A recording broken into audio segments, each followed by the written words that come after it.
আশা আমার ভালোবাসা, আশা আমার ভালোবাসা।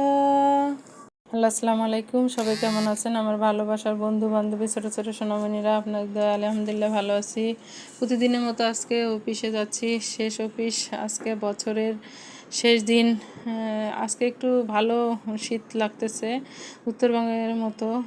এদিকে দেখেন আন্তর্জাতিক বাণিজ্য মেলা হয়তো যে মাঠটা, এই গণভবন আগে কত যে সিকিউরিটি ছিল, আর সেই গণভবন পড়ে আছে, শুধু আর্মি কয়েকজন ডিউটি করে। ফাইনালি আমরা অফিসে আসলাম। আসিয়া কিছুক্ষণ একটু দেখলাম, লেকের সামনে হাঁটাহাঁটি করতেছিলাম। পরে ডিউটি শেষ করে ফুলবাগানে গেছিলাম। ফুলবাগানে কিছুক্ষণ গেলাম যে বছরের শেষ দিন একটু যাই ঘুরি।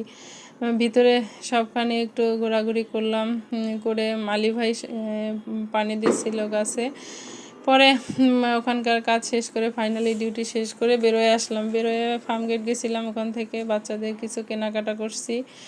ওখানকার ভিডিও আর কি করি নাই। পরে ওখানে কেনাকাটা শেষ করে বাসায় আসছি। বাচ্চার জন্য কিছু গেঞ্জি নিচ্ছি, মেয়ে ছেলের জন্য মোজা, ব্যান্ড, এগুলো কেনাকাটা করে ফাইনালি চলে আসলাম বাসায়। যদি ভালো লাগে লাইক কমেন্ট শেয়ার করবেন, আমার জন্য দোয়া করবেন। আল্লাহ হাফেজ, আসসালামু আলাইকুম, হ্যাপি নিউ ইয়ার।